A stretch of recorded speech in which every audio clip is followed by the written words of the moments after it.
ಕಡಬ ತಾಲೂಕು ಕೇಂದ್ರದಲ್ಲಿರುವ ಸಮುದಾಯ ಆರೋಗ್ಯ ಕೇಂದ್ರದ ಅವ್ಯವಸ್ಥೆ, ಅಗತ್ಯ ವೈದ್ಯರು, ಸಿಬ್ಬಂದಿಗಳ ನೇಮಕಾತಿ ಆಗದಿರುವ ಬಗ್ಗೆ ಹಾಗೂ ಮೂಲಸೌಕರ್ಯ ಒದಗಿಸುವಂತೆ ಆಗ್ರಹಿಸಿ ಕಡಬ ತಾಲೂಕು ಅಭಿವೃದ್ಧಿ ರೈತ ಕೃಷಿ ಕಾರ್ಮಿಕರ ಹೋರಾಟ ಸಮಿತಿ ವತಿಯಿಂದ ಸಮುದಾಯ ಆರೋಗ್ಯ ಕೇಂದ್ರದ ಎದುರು ಗುರುವಾರ ಪ್ರತಿಭಟನೆ ನಡೆಯಿತು.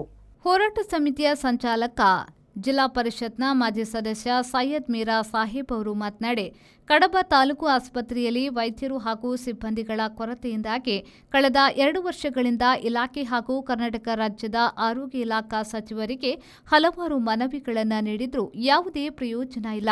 ಇಲ್ಲಿ ಆರೋಗ್ಯ ಕೇಂದ್ರದ ವೈದ್ಯರು ನಿವೃತ್ತಿ ಹೊಂದಿದ ಬಳಿಕ ಕೊಯ್ಲಾ ವೈದ್ಯರನ್ನ ವಾರದ 3 ದಿನ ಸೇವೆಗೆ ನಿಯೋಜಿಸಿದ್ದು, ಇದು ಯಾವುದಕ್ಕೂ ಸಾಕಾಗುವುದಿಲ್ಲ.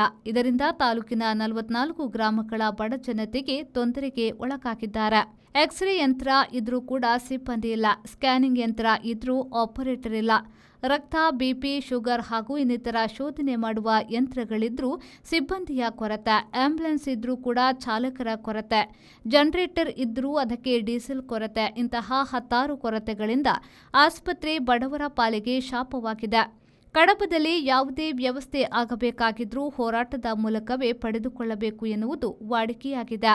ಇನ್ನು 2 ತಿಂಗಳು ಕಾಯುತ್ತೇವೆ, ನಮ್ಮ ಬೇಡಿಕೆಯನ್ನ ಈಡೇರಿಸದಿದ್ರೆ ಪಕ್ಷಾತೀತವಾಗಿ ಬೀದಿಗಿಳಿಯುತ್ತೀವಿ ಎಂದು ಎಚ್ಚರಿಸಿದ್ರು. ಇಲ್ಲಿ ಡಾಕ್ಟರ್ ಕೊರತೆ, ನರ್ಸ್ಗಳ ಕೊರತೆ ತುಂಬಾ ಉಂಟು. ಅದಕ್ಕಾಗಿ ನಮ್ಮ ಕಡಬ ಸಮುದಾಯ ಆಸ್ಪತ್ರೆಗೆ ಪರ್ಮನೆಂಟ್ ಡಾಕ್ಟರ್ ಬೇಕು. ನಮ್ಮ ಈ 44 ಗ್ರಾಮ ಈ ಹಳ್ಳಿ ಪ್ರದೇಶದಿಂದ ರಾತ್ರಿ ಸೀರಿಯಸ್ ಆಗಿ ಬರುವುದು ಈ ಕಡಬ ಕೇಂದ್ರಕ್ಕೆ. ಇಲ್ಲಿಯೇ ಡಾಕ್ಟರ್ ಕೊರತೆ ಆಗಿರುವಾಗ ನಮ್ಮ ಬೇಡಿಕೆ ಇಷ್ಟೇ, ನಮಗೆ ಇಲ್ಲಿ ಪರ್ಮನೆಂಟ್ ಡಾಕ್ಟರ್ ಬೇಕು. ಅದಕ್ಕಾಗಿ ನಮ್ಮ ಈ ಹೋರಾಟ. ಕೈ ತೊಳ್ಕೊಂಡಿದ್ದಾರೆ ಅಂತೇಳಿ ನಾವು ಭಾವಿಸಿಕೊಂಡಿದ್ದೇವೆ. ಬಹುಶಃ ನಾವು ಮೂರ್ಖರಲ್ಲ, ನಾವು ಪ್ರಜ್ಞಾವಂತ ನಾಗರಿಕರು. ತಾತ್ಕಾಲಿಕ ವೈದ್ಯರಿಂದ ಇಲ್ಲಿ ರೋಗಿಗಳ ಸಮಸ್ಯೆಯನ್ನ ಪರಿಹಾರ ಮಾಡಲಿಕ್ಕೆ ಸಾಧ್ಯವಿಲ್ಲ. ಹಾಗಾಗಿ ಕಾಯಂ ವೈದ್ಯರನ್ನ ನೇಮಕ ಮಾಡಬೇಕು. ಈಗಾಗಲೇ ನಮ್ಮ ನೇತೃತ್ವವನ್ನು ವಹಿಸಿಕೊಂಡಂತಹ ನಮ್ಮ ಸಂಚಾಲಕರು ಸೈಯದ್ ಮೀರಾನ್ ಸಾಹೇಬ್ರವರ ಒಂದು ಸೂಚನೆಯಂತೆ 15 ದಿವಸಗಳ ಕಾಲ ಸತೀಶನ ಈ ಹೋರಾಟದಲ್ಲಿ ನಮಗೆ ನ್ಯಾಯ ಸಿಗುವುದಿಲ್ಲ, ಶಾಶ್ವತವಾಗಿ ಪರ್ಮನೆಂಟ್ ಡಾಕ್ಟರ್ ನೇಮಕ ಆಗುವುದಿಲ್ಲ ಅಂತಾದ್ರೆ ಆಗ್ಬೇಕು. ಆಗದಿದ್ರೆ 15 ದಿವಸಗಳ ಕಾಲ ನಾವು ಕಾಯುವುದು. ಆನಂತರ ಅಮರನಾಥ ಸತ್ಯಾಗ್ರಹ ಮಾಡುವಂತ ವ್ಯವಸ್ಥೆಯನ್ನು ಕೂಡ ಮಾಡುವವರಿದ್ದೇವೆ. ನಾವು ಭಾರತೀಯರು, ಭಾರತ ದೇಶದ ಇತಿಹಾಸ ಬಹುಶಃ ಎಲ್ಲರೂ ತಿಳ್ಕೊಂಡಿದ್ದಾರೆ ಅಂತ ನಾನು ಭಾವಿಸಿಕೊಳ್ಳುತ್ತೇನೆ.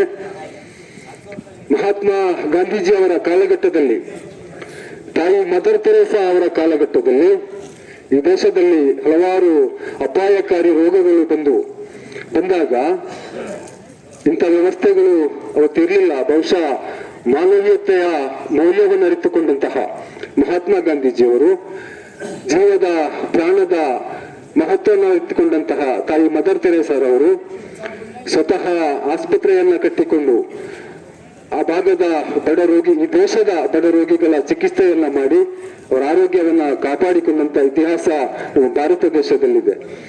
ಆರೋಗ್ಯ ಕ್ಷೇತ್ರಕ್ಕೆ ದೊಡ್ಡ ಮಹತ್ವವನ್ನು ಕೊಡುವಂತಹ ಭಾರತ ದೇಶ ಬಹುಶಃ ಕಡಬ ಸಮುದಾಯ ಕೇಂದ್ರದಲ್ಲಿ ಬಡ ಜನತೆಯ ಆರೋಗ್ಯವನ್ನ ಕಾಪಾಡಿಕೊಳ್ಳಲಿಕ್ಕೆ, ಜವಾಬ್ದಾರಿ ವಹಿಸಿಕೊಳ್ಳಲಿಕ್ಕೆ ಒಬ್ಬರು ವೈದ್ಯಾಧಿಕಾರಿಗಳು ಇಲ್ಲ ಎಂಬುದನ್ನು ಬಹಳ ದುಃಖದಿಂದ ನಾವು ಹೇಳಲಿಕ್ಕೆ ಬಯಸ್ತೇವೆ.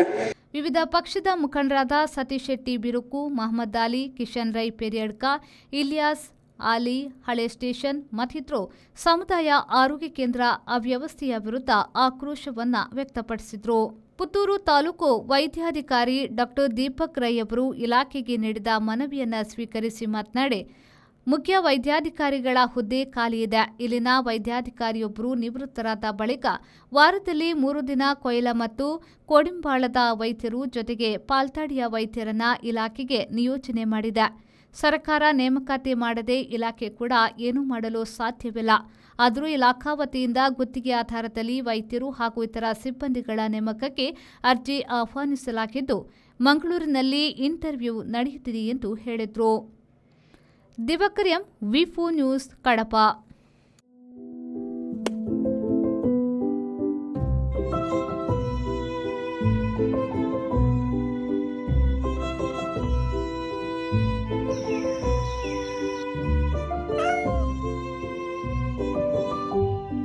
ಮನೆ ಮಕ್ಕಳ ಬದುಕನ್ನು ಬೆಳಗಿಸುವ ನಮ್ಮ ಊರಿನ ಲೆಕ್ಸಾ ಕಂಪನಿಯ ಲೆಕ್ಸ್ರೈಸ್ ಬೆಳಕು ಇದು.